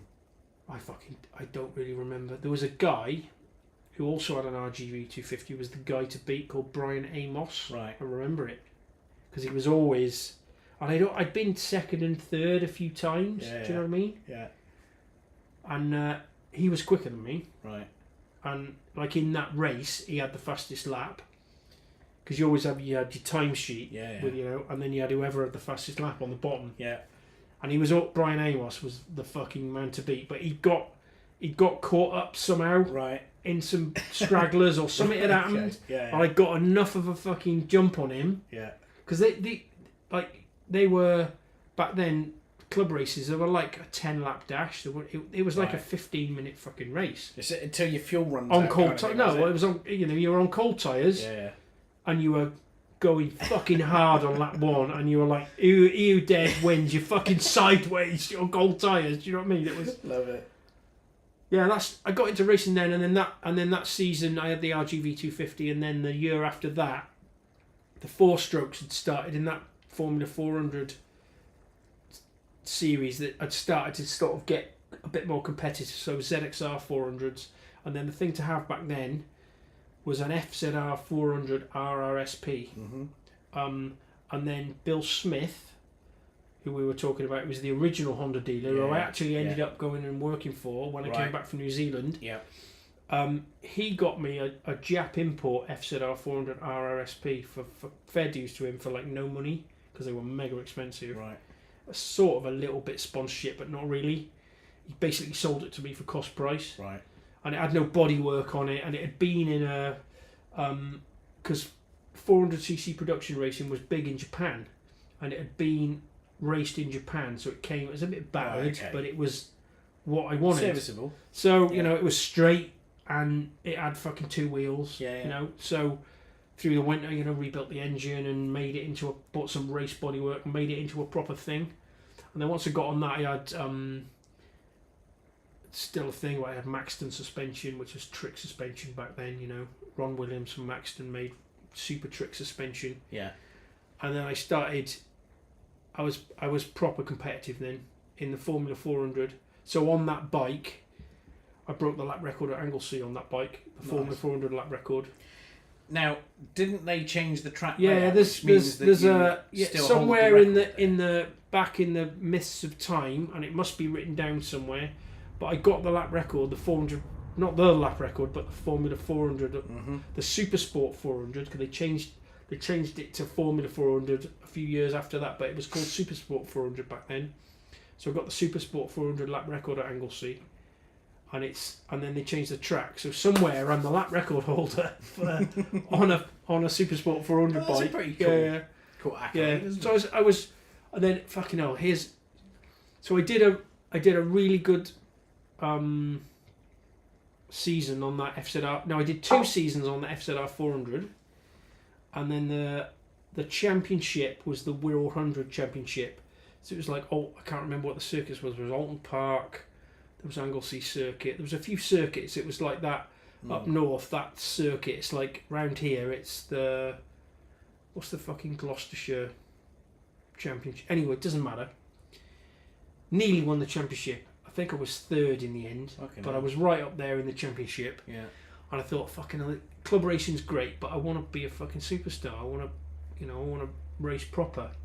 And then there was a national championship called the MCRCB, and they ran at. Just trying to think. It was a British Superbikes, I think. It was like a tag on to the British Superbike rounds. and it was a way of getting club racers, getting them into the big time. It was designed to sort of help Yeah. bridge Like an that, incubator bridge that gap between people that were doing club racing to get to a national Yeah. championship. Yeah.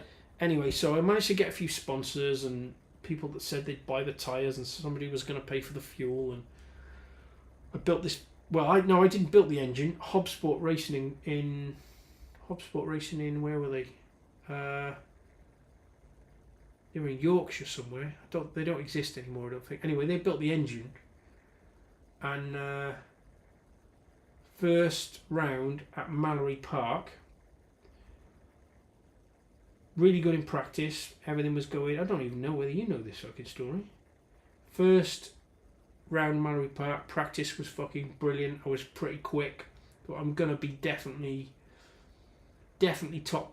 And this is national championship now. I'm definitely in the top 10, maybe in the top 5. Right. It's all going swimmingly. Oh, I'll tell you the other spot. The Rock Oil sponsored me. How did that? You know Rock Oil? Yeah. Rock Oil sponsored me, so I had Rock Oil over the bike, and I had a couple of guys in the shop that were mechanics, and they were in Rock Oil fucking overalls, and I felt like I was a proper fucking racer. Yeah. That's awesome. Yeah. And the last practice session, fucking blew the engine up. I properly blew the engine up. I think what happened, it was such a fucking mess. It was a bit like when your S8 blew up. I think what happened is the thread pulled on one of the big end bolts. Right.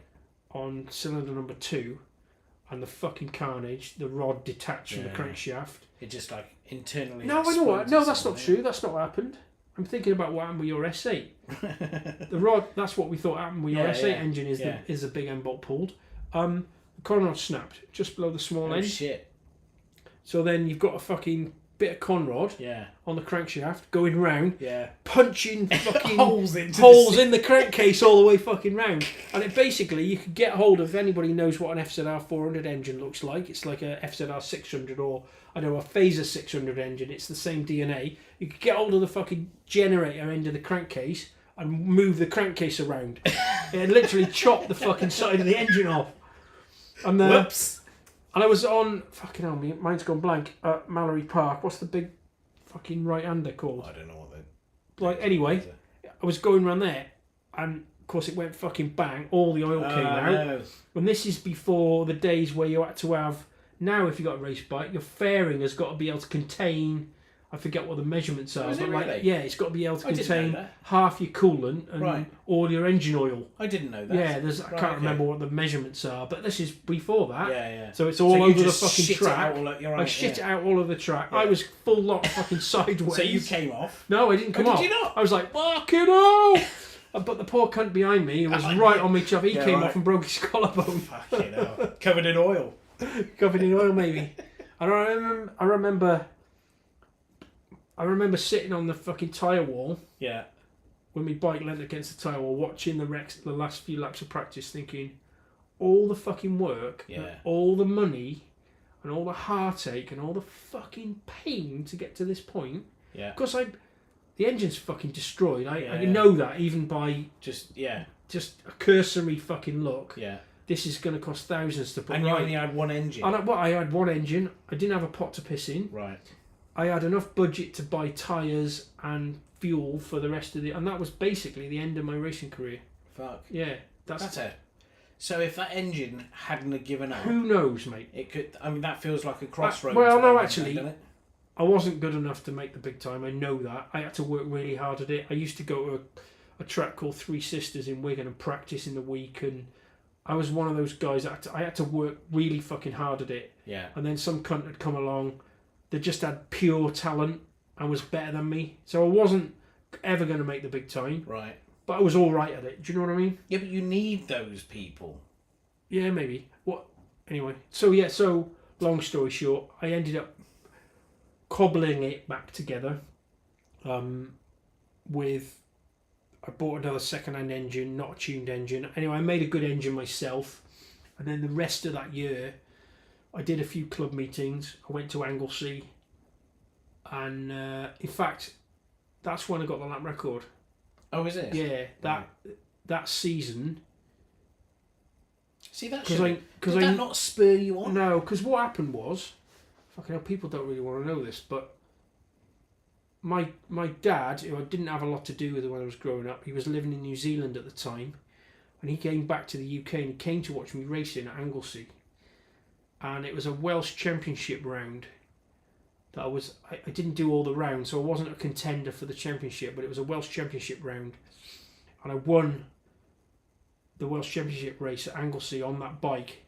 And he'd sort of been, my dad had been over and he'd helped me a bit with the engine, and it was all a bit, I don't know, maybe I'm looking back at it slightly romantically, and he was like, come to New Zealand, and because I was a bit sort of, after the bike had blown up and just a bit down on everything, you know, with racing, and it's not planned, and he was like, come to New Zealand, sell all your shit, come and live with me in New Zealand. And I thought, fucking hell, alright then, it'd be a real good opportunity to get to know my dad a bit better, and we buy a race bike out there and do that.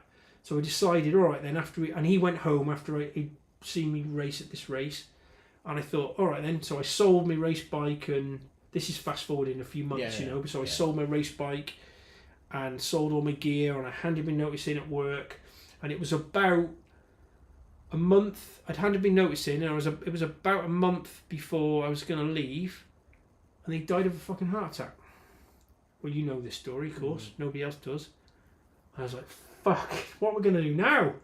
You know, I was going out to New Zealand to fucking be with my dad and get to know him a bit, and anyway, so I went to New Zealand. You know the story, and so I went to New Zealand anyway, and I got a job. Initially, I didn't get a job in a motorbike shop. You know this story. Got a job in a company called McDonald Machinery, which you know about, which was an awesome. There was this company that, I should look at the camera, shouldn't I? There was this company that bought and sold like anything mechanical, so old lathes and I don't know, a fucking forklift truck, and then a box full of nuts and bolts, and they had this massive warehouse full of this stuff, and I was like their warehouse workshop manager type, and they'd bring all this shit in on trucks, and you had to figure out how, if you could get it to work or not, and it was a fucking awesome job. Really enjoyed it. So it was really varied. You had to figure out whether you could get it to work or not, and whether it could be sold or whether it should be waiting for scrap, and I did that for a couple of months, and then I ended up working for this Suzuki dealer in Auckland. So fucking hell, that was a long-winded answer to a question. I can't even remember what the question was. They love the waffle. But that was where you basically came up with the idea for Superbike surgery, though, right? Yeah. Fucking hell, okay. Okay, yeah. Let's round the circle. Let's round the circle, But before you tell me about that, can you do me a favour? Depends what it is. Can you get me another beer? I've been talking so much, I haven't... See, you've been talking so much, I've finished my beer. And you're the closest one to it.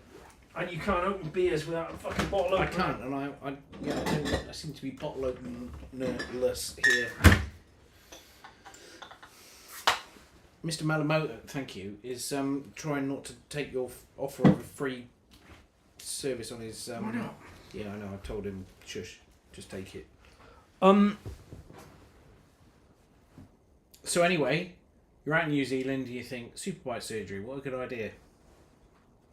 The way it was born was, people won't know unless they're in New Zealand, and I don't know whether it's the same now, but when I was there working, fucking mobile mechanics everywhere. Like you see plumbers and plasterers in this country. It was a thing. I thought, fucking hell, that's a good idea.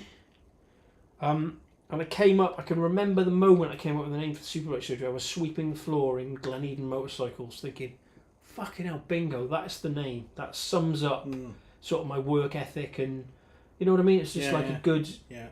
I was like, and this is early 2000s before... No, this was... Fucking hell, no, hang on, I'm getting ahead of myself.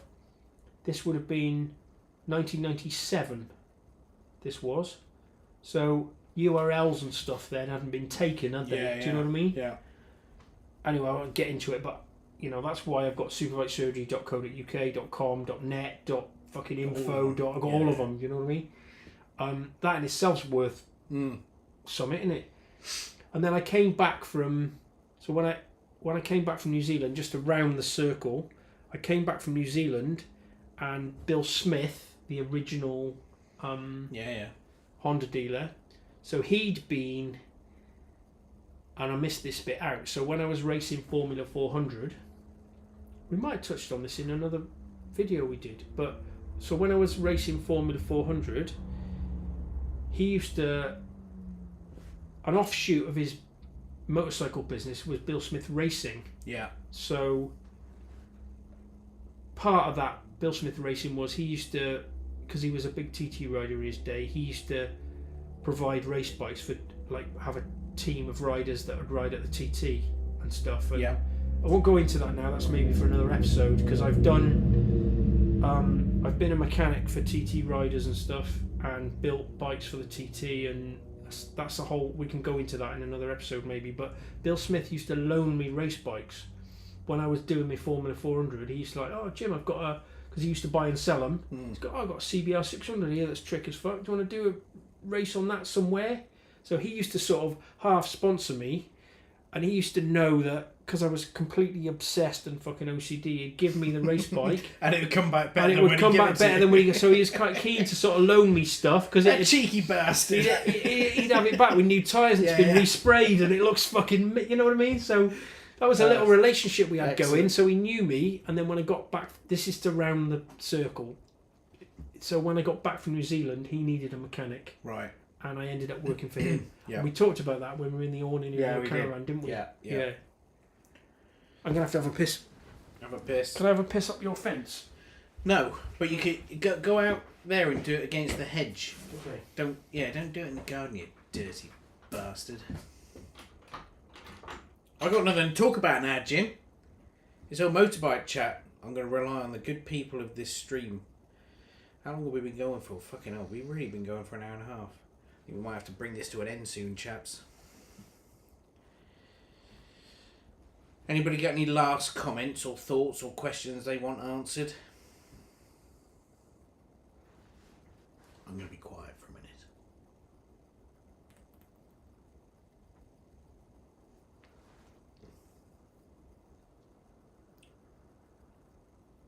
Although it is called Two Blokes Talking. There's only one bloke here. Hang on a minute, how the viewers are going up when Jim's not here. It's not right, is it? We just have to wait. This is like I would provide you with a short musical interlude, but I'm not particularly good at singing, and I'm not doing it anyway, frankly. I hope you washed your hands.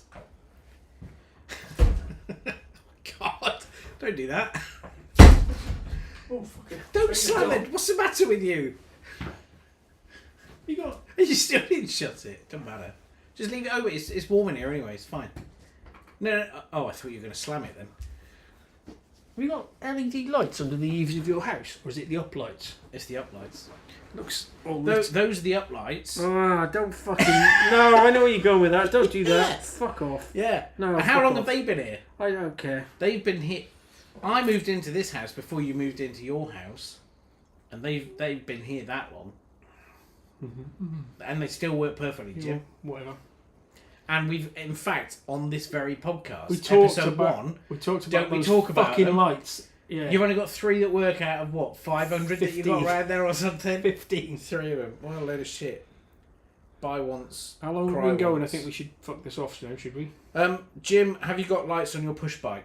Yes, I have. I made sure they were charged. That's very sensible. Who's that? It's Mr. Malamoto. Yes, I know I've got lights. Mr. Malamoto says, great show. Oh, well, that's But he very hasn't told me which one he's on about. Some YouTube channel somewhere else, maybe. I think what do we need to make this... I tell you who I thought of earlier. I thought of Simon Knowlson. He'd be a good interview. I think he'd be a good interview. I think he might be a bit shy though. Yeah, maybe. Maybe what we can do is we can get him when he's racing somewhere and go and do an episode whilst he's actually at the track. And not to interfere with him, and obviously make sure it's all right, but maybe we can do something like that and actually go somewhere. Maybe because he does instructing at Castle Coombe, doesn't he? Yeah. He's an instructor at Castle Coombe. Maybe we could do that. Maybe he could instruct us. He keeps threatening to get me on one of his bikes. I was like, mate, Does he I'll really? fucking kill myself now. I'm That is so the out problem, of innit? practice. In my head, I'll be 20 years old, Yeah. fucking knee down, sideways, and it'll end fucking badly really quickly. Your ego will be Yeah, right in mate, check. can your you body imagine? can't catch, It would right? be an absolute Yeah. fucking disaster. Yes, it would. Well, maybe so. Simon Olsen. Anyway, doing something. Those are the type of people Yeah. that like nobody knows who the hell they are. No. But if you can draw the stories out of these people, fucking hell, they're better than any bloody celebrity you could ever talk to. Yeah. Because it's real world people you'd walk past in the fucking street that they've got really interesting lives and they've got stories to tell and it's really interesting stuff. Not just motorbike stuff, but people are just interesting, aren't they? If you actually right people. get the... Do you know any boring people? Fucking know lots of boring I people. know some boring people. Thanks, Skip. Skip says, awesome live stream, lads. All right, well, that's very kind of you. That is very kind. How long have we been going? We've now done an hour and 35 minutes. Fuck, have we really? Yeah. Yeah. It's because of all the waffle. All right, fuck off. No, in seriousness. They like the waffle. Shut up. It's fine. Waffle is good, isn't it? They like the waffle. Well, let's knock it on the head and let's do another one. Same time. What, we need to be doing these. And tell me if you agree with me on the chat, but we need to be doing these weekly. Ideally 8 o'clock every Sunday night. That's probably the best time for us, isn't it? It's the best time for us. Because that's when we got the pub. We would go to the pub anyway. Okay. I think we should just keep doing it. And if we can do anything where we can get people on, or maybe we can... What we need is some way of being able to communicate with people so that they can fire ideas. Well, isn't that what the Discord's for? Yeah, well, the Discord... Yes, it is. The Discord is very Superbike surgery, isn't it? Oh, I see. Which is good So, to start with, but we need to... come on, Clever Clogs, build a website. Yeah, all right, I'll get right on it. That's what we need. We need it. Fucking hell, When it just you- takes like so much these- effort, though, doesn't it? These podcasts that we like listening to, the Joe Rogans of the world, Yeah. or not necessarily that, but there's always a website, isn't there? I watched a Joe Rogan thing the other day. It was 4 fucking hours long. I love his podcast Yeah, I because do. they properly deep dive. Yeah. It's this basically. It is, yes. But he gets, he'll get like fucking Obama on and then get him stoned. Yeah, that's and right, get yeah. him fucking Yeah, spilling getting the pissed. beans on, Yeah. fucking. Are the aliens Have some really there? mushrooms. That's that long form podcast to tell you the way forward. If you, I agree. and you can have them on in the background. That's the key, isn't it? For me, I got my telly on the wall in the workshop, and I'm on my own in there a lot of the time, and I'm bored out of my fucking brain. And a lot of the work I do, as you know, it's fucking quite repetitive and quite. So you can actually half your brain can be listening to a Well, you've probably podcast. got muscle memory on all of these little And jobs. a that lot you of the do, stuff right? you can just be doing it without really thinking about it. Yeah. So I get through a lot of content, and that long form podcast stuff Yeah, is fucking brilliant. yeah. Really, It I is good. like Audible for that reason. Yes. Audio books. Yeah. I don't know, you might be different, but I obviously I can read. But reading a book, you're stuck there, aren't you? You can't fucking do anything else. Yeah. But an audio book is just See, brilliant. I've tried audiobooks. Audible could sponsor us. Yeah, they could. Let's do that. How much is a Princess 95 and a what is Berry- that shit that you want? A Bearing the We 77? probably need £10 million. No, Hang on, yours is no. more expensive, is it? No, mine's 10 million. It's not. Oh, on its own. It's not stupid. Right, we need 15 million then. Tell me if you agree with this though. But if I get a boat, I've already decided I want to call it the Misogynist. I think that's just. That is a fucking good I name. love the idea of that. The Misogynist. The Misogynist. Just get out of the way. The Misogynist is coming through. Oh, that's fucking epic. Fair dues. I mean, that's going to divide a room, isn't it? That's why. Is it on this? The tagline for this podcast is "No woke wet wipes," isn't it? Is it on the thing? It is somewhere on there. That sums it up, Yes. really. Yeah. Yeah. Well, it's just got to be. I mean, it's just us. Unfiltered, unscripted is basically what Yeah. it is, isn't it? No, absolutely. I mean, we literally come to this with no plan and no clue. So this is if the you apart from I mean it's very bike heavy, which is fine, but if the It's because live that's the only thing I stream- fucking know anything but if about. no, not necessarily. But if the live stream wasn't on and we were down the pub, this is not that dissimilar from the kind of conversation that we'd have. It's It's a like- little bit more sort of 80, play to the 20. audience, a little bit Well, more. yeah. But this is basically the conversations we have, isn't Yes. it? Yeah, no, fair dues.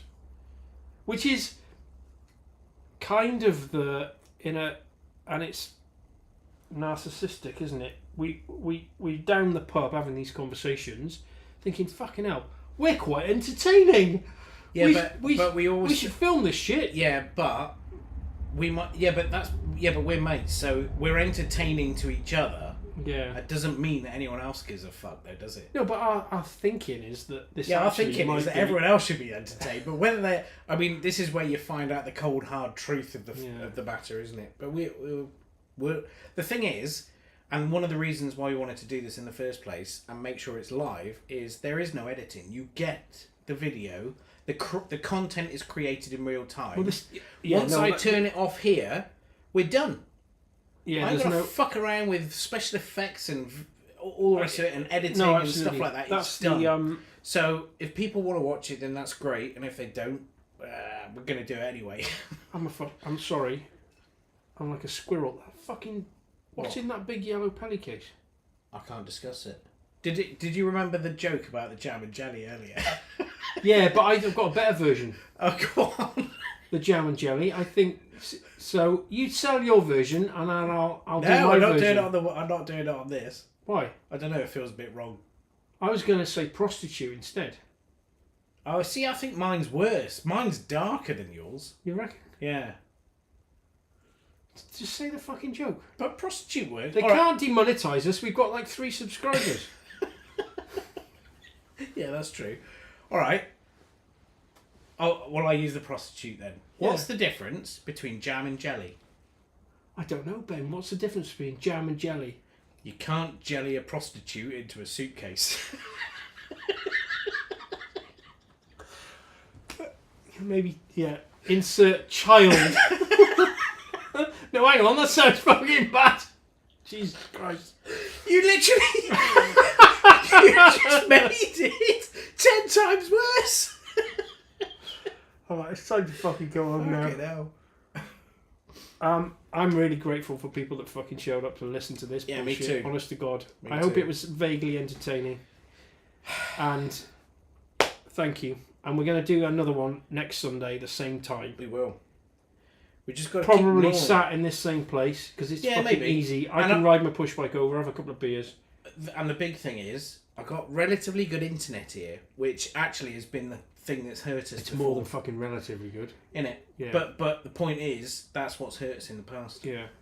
Shit internet does Let's not do help. a few more here on the Yeah. what's the couch called? The no, just the couch will be fine. Right, okay, let's fucking go now. Okay. Thank you everybody for watching. Oh, by the way, before we go, they want to see a video on your antique oscilloscope thing. Really? Yeah, do a video on Fucking that. hell, that would be cool. They'll like that. Yeah, that should be cool. I got to find a A power supply. a power supply for it. It's not a kettle plug. It's a proprietary Right. thing. And my fucking brother had it in his garage for years because I didn't have room for it, and he's lost the fucking power supply. But Well, you should be. I mean, it'll run on 240, won't it? You just don't. yeah, I'll figure it out. I'll figure it out. It would be make a really fucking cool video because I've Yeah. never ever seen one before, and it's got like a proper CRT scope. You've seen the fucking Yeah, thing, and it's yeah. got a big analog meter, and it's got and there's loads of accessories for it, clamps and there's a dwell meter for doing points, fucking gaps, and all kinds of cool stuff. You could do a whole fucking series of how it was in the 70s. You get an old CB750 or something on points, and you Yeah. could do I could relive my youth doing dwell and doing time. There's a timing light on a stand, and there's all kinds of cool stuff with it. Yeah. I mean, it's all old and not fuck. It still works, but that might be quite cool. Well, they like it. We've got to do it. I got this romantic idea that when I retire, if ever happens, it'll be my restoration project when I retire, and I'll make it all brand new again. Yeah. But it'd be nice to see it. I've been to a few motorbike museums where it would be a really good prop. Yeah. Do you know what I mean? In Yeah, the corner with some with it going, with some something. 70s motorbikes. Just because the nice thing is when you turn it on, it all lights up. So the Honda, I think it says Honda Motorcycle Diagnostics over the top, and it's got like fucking incandescent bulbs in there. Do you know what I mean? But you could probably LED it or something. Yeah. And the analog meter lights up, and you could have something on the oscilloscope. It'd be a really nice prop. And it looks steampunk. Do you know what I mean? It does just look looks. steampunk. It looks really fucking Yeah. cool. Yeah. All right then. Till the next time. Thank you guys. Thank you, everybody. Really appreciate it. Yep. Hang on. I'll one more comment popped up then. Dwell Angle takes me back to my youth. Who's that? Mr. Manamoto. Fair play. See, Send me your fucking injectors. Yes. And I'll do them for you. No arguments. He is arguing, though. Well, fuck him. Yeah. No, don't fuck it. No, just fucking get him to send them. Just send them and I'll do them. Yes, exactly. Right. All right. See you next Sunday. Thanks, guys. I'll put a thing out. We'll put a thing out ahead of time. Subscribe to this channel and then... Yeah, it'll, subscribe here, and I'll also put a my ugly mug to camera. Hopefully I won't be as homeless next. I'm gonna go to the barbers, but I'll do a fucking hell speak You Jim. need to try that new barbers I go to. I'm not doing that. Yeah, you should. Just set fire to your fucking face. Oh, it's on there. fucking awesome. Honestly, they go in there, they offer you tea, coffee, whatever. I Yes, feel please, I'll like have all of I'm that. cheating on my barber if I do that. No, yeah, but I used to go to that barber. But I like Pete. Pete's a legend. He's a fucking legend. He but watches my offer me fucking YouTube channel. Well, Pete, the reason I don't come to you anymore is because you didn't offer me a fucking coffee, you don't do a hot towel, and you don't set my face on fire. Okay. Oh, and I give you a massage. I thought That's I was fucking being gay as I thought I was fuck, being isn't it? fucking raped the first time because I wasn't even expecting the fucking hot. So I got the hot towel, and I'm like, okay, So this is nice. he And smothered then they you, start and then they grabbing start- at me. I'm like, what the fuck is going on? Like, they're going to start working their way down, and it's going to cost you 3 times what I thought. Happy ending for They your did. haircut. Luckily, they stopped. Anyway, Yeah, so I'll put a thing on the, like I did. I'll do a little bit to camera and just put it on the YouTube channel. yes, On With the link to Super this, Surgery but YouTube channel. actually, yeah, whatever. You'll all find it. Okay. Right. This same time next week. Yes. Okay. Thank you, everybody. Cheers, guys.